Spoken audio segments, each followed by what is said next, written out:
여러분 안녕하세요. 주식의 소리의 애소리입니다. 오랜만에 일주일 정도 영상 전혀 신경 안 쓰고 푹 쉬었나 봐요. 목 상태는 당연히 많이 좋아졌고요. 제가 앞으로 무리하지 않는 선에서 필요한 영상들은 조금씩 업로드를 해보도록 할게요.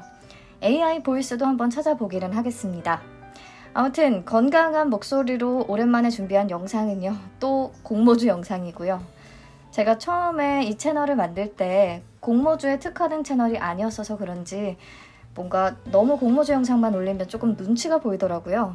그래도 제가 무리해서 하지는 않으려고요. 일정 맞춰서 공부해야 하는 공모주 있으면 먼저 하고요. 6월부터는 또 뭐 주린이 콘텐츠도 좀 더 신경 쓰고 주식시장도 흐름 놓치지 않게 잘 따라가 보겠습니다. 네, 그럼 오늘은 6월의 첫 공모주 LB루셈을 같이 볼 건데 아직 수요 예측 결과가 안 나오기는 했죠. 그래서 이번 영상에서는 이 회사가 어떤 회사인지, 가지고 있는 경쟁력은 뭐가 있는지, 그리고 투자 포인트는 어떤 것들이 있는지, 돈은 잘 벌고 있는지, 이번 공모 자금은 어떻게 쓸 예정인지, 그리고 간단히 공모 개요를 통해서 확인해야 하는 사항들 같이 짚어보려고 합니다. 왜 미리 살펴보냐면 6월 공모주들을 간단히 하나씩 보다 보니까 그래도 LB루셈이 그나마 조금 괜찮은 놈이 아닌가 하는 생각이 들더라고요. SD 바이오 센서가 대여로 꼽히기는 하지만 공모가가 너무 고평가된 경향이 있고 또 백신 접종률이 높아지는 추세에서 앞으로 계속 성장할지에 대한 의문이 있기도 하고 아무튼 그래서 LB루셈이 어떤 회사인지 먼저 살펴보면서 6월에 공모주 투자를 시작하셔도 괜찮을 것 같다는 생각에 미리 조금 준비를 해봤습니다. LB루셈은 뭐라는 회사인지 얘기하기 전에요. 연역을 조금 살펴볼 필요가 있는데 왜냐면 원래 이름이 LB루셈이 아니었어요. 2004년 7월에 LG의 자회사로 LG 디스플레이의 디스플레이 드라이버 IC를 공급할 목적으로 설립이 된 회사거든요. 디스플레이 드라이버 IC는 뒤에서 다시 얘기하도록 하고요. 디스플레이를 구동하는데 꼭 필요한 부품이다 정도로 알고 계시면 될 것 같아요. 아무튼 그래서 원래 사명은 루셈이었어요. LG 자회사로 이렇게 출발을 했죠. 일본의 라피스 반도체 지분 투자를 받아서 합작 법인 형태로 또 사업을 계속 이어갔습니다. 그러다가 2018년 2월에 LB세미콘이 LG의 루셈 지분 전량을 750억 원에 인수를 합니다. 그래서 이렇게 LB그룹으로 새롭게 편입이 되면서 사명도 앞에 LB를 붙여서 LB루셈으로 바뀐 거죠. 지주회사 LB를 중심으로 자회사 LB세미콘 있고요. 그 밑에 또 손자회사 LB루셈으로 이어지는 구조예요. 자, 그리고 최상단에 보면 구본천 LB인베스트먼트 부회장이 있는데 LB 지분 28.27%를 보유하면서 그룹 지배력을 갖고 있어요. 구본천 부회장은요, 구인회 LG 창업주의 손자입니다. 그래서 LB루셈이 LG를 떠나서 LB그룹으로 새롭게 편입이 되기는 했지만 여전히 범 LG가로 분류가 되고 있습니다. 자, 그러면 LB세미콘은 왜 루셈을 인수했을까요? 반도체 후공정 산업의 중요성이 확대되고 있기 때문이에요. LB루셈은 비메모리 반도체 후공정 전문 업체거든요. 그래서 LB세미콘이 당시에는 전공정을 주력으로 하는 회사였는데 LB루셈을 인수하면서 후공정 분야의 강자로 떠올랐습니다. 반도체 전공정은 웨이퍼 위에 회로를 그려서 칩을 제조하는 공정을 말하고요. 후공정은 이렇게 제작된 웨이퍼에 전극을 형성하고 또 정상적으로 작동하는지 체크도 하고 불량률도 체크를 하고 또 웨이퍼를 낱개의 칩으로 잘라서 패키징하는 이런 과정들이 모두 포함됩니다. 자, LB루셈은요. 이 반도체 후공정 중에서도 앞에서 잠깐 얘기했던 DDI 디스플레이 드라이버 IC의 패키징 전문 기업이라고 볼 수 있어요. 매출의 98%가 DDI 패키징에서 발생하고 있거든요. 그럼 DDI가 도대체 뭐냐? 디스플레이를 구성하고 있는 수많은 픽셀들을 구동하는데 필수적으로 필요한 반도체 칩을 말하고요. 디스플레이의 신호등 역할을 합니다. 아래 사진, 디스플레이 구동 신호 흐름도를 한번 봐주세요.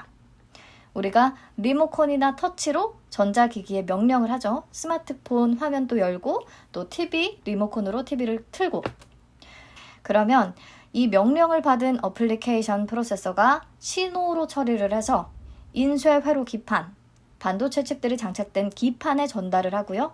다시 이 PCB가 DDI로 이 신호를 전달합니다. 그러면 DDI가 각각의 픽셀을 제어하게 되고요. 이를 통해서 우리는 스마트폰이나 TV의 디스플레이를 시청할 수 있게 되는 거죠.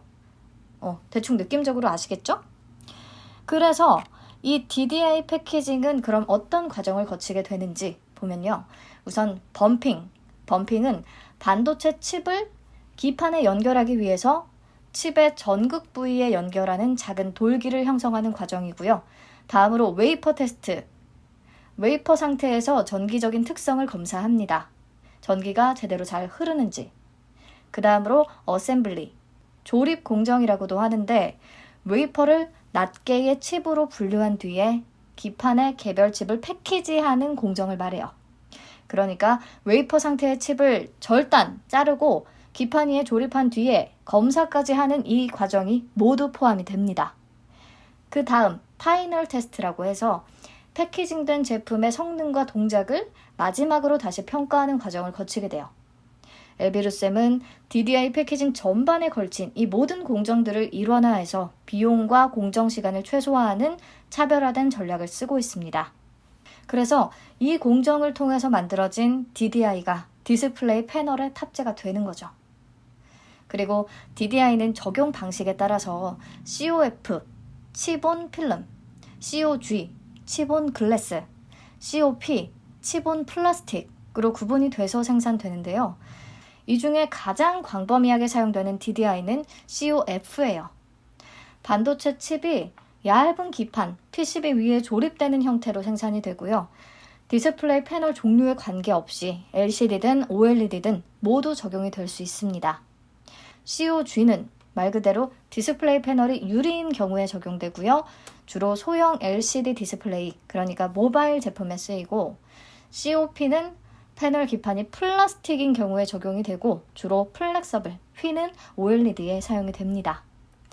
엘비루셈은요, 이 중에서 가장 광범위하게 쓰이는 COF 패키징 서비스를 제공하고 있어요. 올해 하반기부터는 COP의 웨이퍼 테스트도 진행할 예정이라고 하네요. 자, 그러니까 여기서 정리를 한번 해보죠. 디스플레이 산업 구조도를 한번 봐주세요. 세트 업체들에는 LG전자, 삼성전자, 애플, 우리가 잘 아는 회사들이 있고요.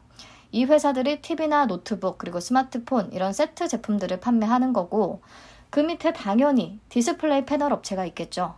LG 디스플레이, 삼성 디스플레이, 중국의 BOE 등등등. 자, 그리고 이 패널을 만들기 위해서 다양한 구성품들이 필요한데 그 중에 하나가 디스플레이 드라이버 IC, DDI인 거죠. 이건 반도체 칩이기 때문에 반도체 설계 회사인 팹리스 업체가 필요하고요. 또 설계된 반도체를 실제로 생산하는 반도체 제조사, 파운드리도 필요하겠죠. 반도체 설계 회사에는 현재는 LX 그룹으로 편입되기는 했지만 LG의 대표적인 팹리스이자 국내 최대 팹리스 업체인 실리콘웍스가 있고요. 삼성전자, 노바텍 등이 있습니다. 반도체 제조사에는 우리가 잘 아는 삼성전자, SK하이닉스 등이 있고요. 자, 반도체 제조에는 전공정, 후공정이 필요한데 후공정 업체 중에 바로 이 엘비루셈이 있는 겁니다. 그래서 엘비루셈의 1차 고객사는 팹리스 업체가 되겠고요.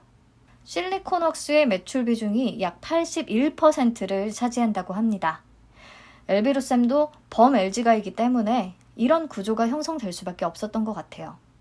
그리고 실리콘웍스는 당연히 또 LG 디스플레이가 최대 고객사입니다. 그러니까 엘비루셈의 뒤에는 실리콘웍스와 LG 디스플레이가 아주 든든히 받쳐주고 있다. 이렇게 생각할 수 있을 것 같네요. 매출처가 너무 실리콘웍스로 편중된 거 아니냐라고 할 수 있는데 맞아요. 실리콘웍스의 비중이 거의 다인 거죠, 현재. 하지만 디스플레이 산업도를 보시면 아시겠죠? 어쩔 수 없는 부분이에요. 패키징 업체는 1차 고객사가 팹리스인데 실리콘웍스가 국내 최대 규모의 팹리스잖아요. 이걸 잡고 있다는 건 오히려 긍정적으로 평가할 수 있는 거죠. 자, 이제 대충 엘비루셈이 뭘 하는 회사인지는 감을 잡으셨죠? 그러면 DDI 후공정 업체로서 어떤 특별한 경쟁력을 갖췄는지 한번 살펴봅시다.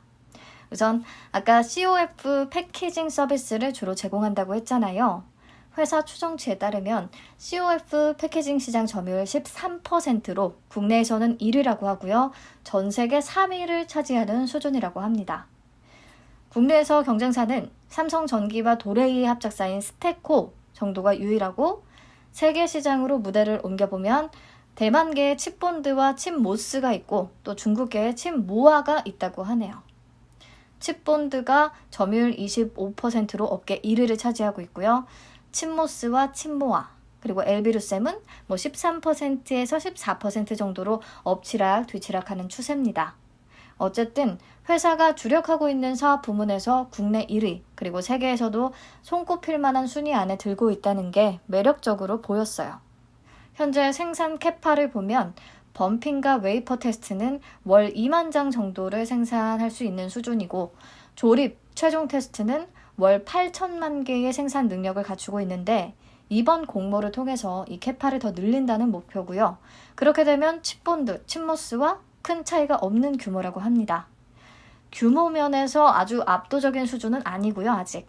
경쟁사들이 추가 설비 투자 계획이 단기간에 없다고 하면 엘비루셈은 이번 공모를 통해 조금 따라잡을 수 있는 상황이다라고 볼 수 있을 것 같아요.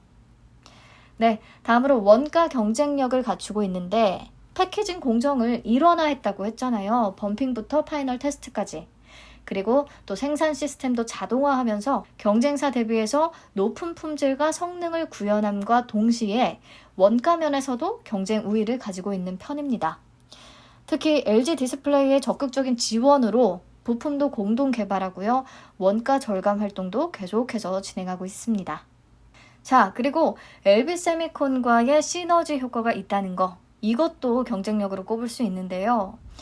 LB세미콘도 DDI 패키징 공정 중에서 범핑과 웨이퍼 테스트 공정을 영위하고 있거든요.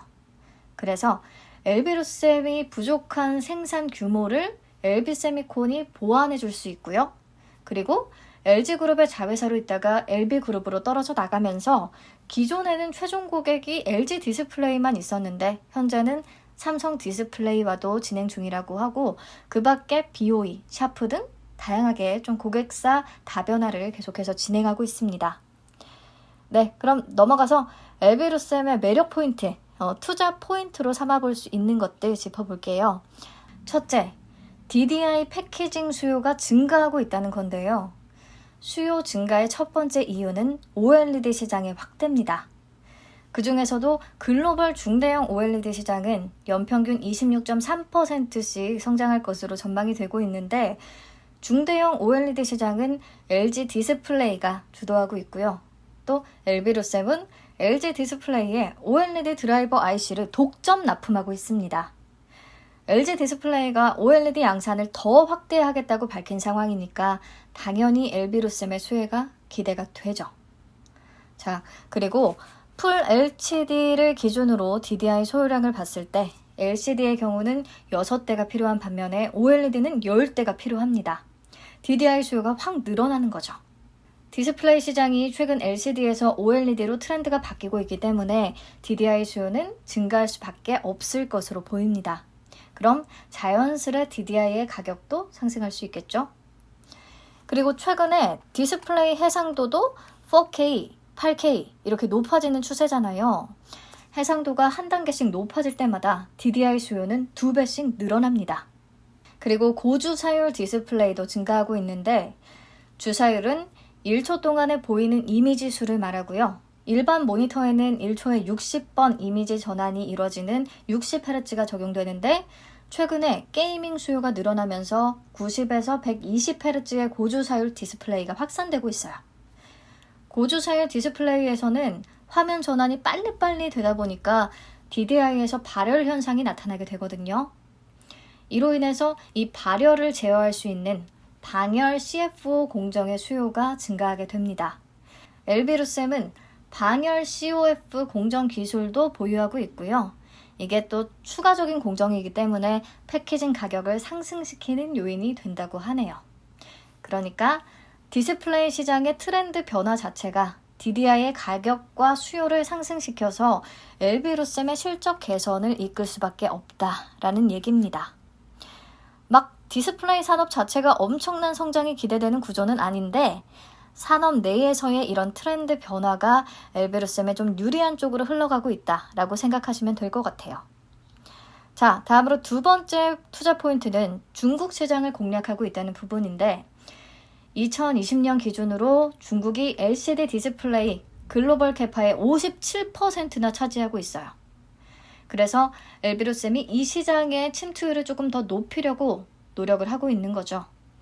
2019년 중국 시장 매출 비중은 27% 수준이었는데 2020년에 37%까지 끌어올렸고요. 2023년에는 50%를 달성한다는 목표를 가지고 있습니다. 네, 세 번째 투자 포인트는 전력 반도체 패키징 시장 진출이에요. 회사가 COF DDI 칩 매출 비중이 98%에 달했잖아요. 단일 제품에 대한 매출 의존도가 너무 높기는 하죠. 그래서 전력 반도체 패키징에 적극적으로 지금 투자를 하면서 포트폴리오 다변화를 꾀하고 있는 겁니다. 전력 반도체는 전력을 더 효율적으로 사용해서 배터리의 사용 시간이나 수명을 늘릴 수 있도록 IC의 전압 그리고 화면 상태를 복합적으로 제어하는 반도체를 말하고요. 쉽게 말해서 2차 전지의 배터리 사용 시간을 늘리려면 이 전력 반도체가 필요하다는 소리죠. 자, 전력 반도체 공정 단계를 보면요. 파운드리에서 제작된 웨이퍼를 LB 세미콘이 받아서 전극을 형성하고요. 이걸 다시 LB루셈이 받아서 웨이퍼를 얇게 가공하는 백 그라인딩 과정을 거치게 되고 또 이 상태에서 전기 회로를 증착하는 백 메탈리제이션 공정을 거쳐서 웨이퍼 테스트를 진행하게 됩니다. 백 그라인딩과 백 메탈리제이션을 합쳐서 BGBM이라고 하고요. BGBM 경쟁력의 핵심은 웨이퍼를 얼마만큼 얇게 가공하는지에 달렸어요. 얇게 만들수록 전력 반도체 작동 시에 저항도 낮추고 효율을 더 높일 수 있거든요. 기존의 방식은 테두리 가공이 불가능해서 생산 효율이 떨어진다는 단점이 있었고 또 기술적인 한계로 100나노미터 이하의 두께에서는 웨이퍼가 휘어져 버리는 현상이 발생했는데 엘비루셈이 차별화한 기술은 이름이 풀 그라인드고요. 엣지 부분까지도 가공이 다 가능해서 칩의 생산 효율이 더 높아집니다. 그리고 휘는 현상 없이 100나노미터 이하 두께의 가공도 가능하고요. 그래서 고객사의 다양한 니즈를 더욱 잘 맞출 수 있을 것으로 기대가 됩니다. 현재는 고객사가 매그나칩 반도체 한 곳인데요. 이렇게 차별화된 기술력을 바탕으로 해외 톱티어인 파나소닉, 도시바 이런 회사들 고객사로 더 확보한다는 계획입니다. 매출 비중이 2020년엔 0.7%밖에 안 됐지만 2021년에는 3.3% 정도까지로 예상을 하고 있고요. 2023년에는 8.5%로 높이는 것이 목표라고 하네요. 얘기가 굉장히 길었죠. 사실 이것도 저는 어느 정도 추린 거거든요. 뭔가 자세히 다 뜯어봐야 하는 성격 때문에 그러니까 혹시 지루하시면 정리된 부분만 보시는 것도 좋을 것 같아요. 엘비루셈은 DDI 후공정 전문 업체고요. DDI는 디스플레이를 구성하는 픽셀들을 구동하는데 필수적인 부품이라고 했죠. 그리고 DDI 중에서도 특히 COF 패키징 시장 점유율은 국내에서 1위, 세계 3위를 차지하고 있는 선두권 기업입니다. 실리콘웍스와 LG 디스플레이라는 탄탄한 고객사를 두고 있고요. 앞으로 OLED 시장의 확대, 또 고해상도 디스플레이 증가, 이런 이유들로 DDI 패키징의 수요가 늘어나고 가격이 인상될 것으로 기대가 되기 때문에 엘비루셈의 실적도 향상되지 않을까 하는 기대가 있죠. 그래서 앞에서도 말했지만 디스플레이 시장 자체의 성장보다는 트렌드의 변화로 인한 실적 증가를 기대할 수 있는 부분이고 매출처 편중 위험이나 단일 제품 매출 의존도가 높다는 부분은 고객사 다변화와 또 포트폴리오 다변화를 위한 현재의 노력들이 앞으로 어떤 성과를 내느냐에 달린 문제인 것 같아요. 이런 부분이 단기적으로 엄청난 위험 요소가 될 것 같지는 않습니다. 네, 그러면 넘어가서 실적 어떤지 같이 볼까요? 실적이 괜찮아요. 최근 3년간 연평균 매출 상승률 22.9%에 달하고요. 영업이익 상승률도 20.6%에 달합니다. 영업이익률도 꾸준히 10% 수준을 유지하고 있어요. 시설 투자가 조금 중요한 산업이니까 어느 정도 규모의 경제가 실현이 됐기 때문에 이런 영업이익률을 높일 수 있었습니다. 네, 재무 안정성도 보시면 꾸준히 개선되고 있는데요. 말했듯이 반도체 후공정 산업은 장비 투자가 계속해서 진행이 돼야 하는 특성상 부채 비율이나 차입금 의존도가 높을 수밖에 없어요. 하지만 엘비루셈은 차입금 상환도 튼튼히 하고 있고 또 매출과 영업이익이 증가하면서 현금 흐름도 양호했기 때문에 관련 지표들이 개선되는 추세인 거고요. 2021년 1분기 기준으로 업종 평균과 비교를 해보면 양호해요. 재무 안정성과 관련된 위험은 지금 봤을 때는 낮은 편이라고 판단이 됩니다. 네, 그럼 이번 공모 자금이 어떻게 활용될 예정인지 보고요. 공모 내용 이어서 살펴보도록 할게요. 이번 공모는 신주 모집 66.67%, 구주 매출 33.33%로 진행이 되고요. 구주 매출은 LB세미콘의 보유 지분 중에 일부입니다. 현재 투자 설명서는 공모가 밴드 하단인 12,000원으로 계산이 되어 있는데 그러면 총 공모 금액은 720억 원이고요. 구주 매출은 240억. LB세미콘이 이 240억 원 정도를 가져가게 되는 금액인데 이걸 나쁘다고만 볼 수는 없는 게 앞에서 봤듯이 LB세미콘과 LB루셈은 협력 관계예요. 부족한 생산 능력을 서로가 채워줄 수 있기 때문에 LB세미콘이 구주 매출 금액을 생산 능력 확대에 또 활용을 하게 된다면 LB루셈에도 긍정적인 부분이 분명히 있습니다. 네, 아무튼 그래서 구주 매출 금액을 제외한 순수익금은 설비 투자에 활용될 계획인데요. 앞에서 이미 얘기를 했었죠. COF 생산 능력을 월 1000만 개 더 확대할 예정이고 범핑, 웨이퍼 테스트 생산 능력도 월 2000장 더 확대할 계획입니다. 전력 반도체, BGBM 생산 능력도 월 11,000장이나 확대할 예정이에요. 현재는 월 4,000장 생산이 가능한데 이제는 월 15,000장 생산이 가능한 수준으로 올릴 거라고 합니다. 네, 그러니까 공모자금은 DDI 패키징 수요 증가에 미리 대비하고자 생산 능력을 확대하고 또 전력 반도체 매출을 높이기 위해서 사용이 되는 것 같네요. 자, 여기까지 꼼꼼히 살펴봤는데 저는 사실 크게 아쉽거나 걸리는 부분은 없었거든요. 그래서 SD 바이오 센서보다 오히려 나아 보인다라는 생각이 들어요. 물론 수요 예측 결과나 공모가 산정 내역 더 따져봐야 하지만 네, 그래서 공모 개요 바로 보면요. 총 공모 주식 수는 600만 주, 공모가 희망밴드는 12,000원에서 14,000원으로 제시했고요. 총 공모 금액은 공모가 상단 기준으로 840억 원, 예상 시가총액은 3,444억 원이 됩니다. 그러니까 아주 소형 IPO는 아닌 거죠. 일반 청약자 물량은 150만 주에서 180만 주고요. 청약은 6월 2일부터 3일까지 진행이 되고 환불은 주말이 꼈기 때문에 7일에 되네요. 상장은 11일로 예정이 되어 있고요. 균등 배정 방식은 50% 고정 방식이고요. 청약은 한국투자증권과 KB증권 두 군데서 가능합니다. 이전 영상에서 하반기 IPO 기대주들 같이 봤을 때 주간사 중에 KB증권이 유독 많이 포함됐다는 것을 확인할 수 있었는데요. 다른 증권사 계좌는 이미 미리들 준비가 되셨을 텐데 KB증권은 없는 분들이 꽤 많을 것 같아요. 이참에 KB증권 미리 준비해 두시면 좋겠죠? 카카오뱅크 계좌 있는 분들은 20일 제한 없이 연계로 만들 수 있다는 거 참고하세요. 네, 한국투자증권의 청약 한도 확인하시고요. 청약 증거금은 14,000원 기준으로 작성을 했습니다. 제휴은행을 통해 개설한 뱅키스 위탁계좌, 온라인 개설 계좌, 스마트폰 개설 계좌에 한해서는 청약 당일에 개설하고 바로 청약이 가능하다고 하는데요. 그냥 6월 1일까지 맘 편히 미리 준비해 두시는 게 좋겠고요. KB증권은 6월 1일까지는 계좌를 보유하고 있어야만 청약이 가능합니다. 고객 등급이 6월 1일부로 이렇게 세분화돼서 바뀐다고 해요. 그냥 공모주 청약하려고 개설만 했다면 일반 50%에 해당이 됩니다. 그러면 5,250만 원 한도로 청약 가능하겠네요. 배정 물량은 한국투자증권이 105만 주, 그래서 균등 물량은 52만 5천 주 되겠고요. KB증권은 45만 주, 그래서 균등은 22만 5천 주가 되겠습니다. 여기서 일반 청약자 배정 물량을 25%를 기준으로 작성했는데 엘비루셈은 우리 사주 조합에 우선 배정을 하지 않았더라고요. 하지만 이와는 또 무관하게 일반 투자자에게 5% 내에서 추가로 배정할 수 있다.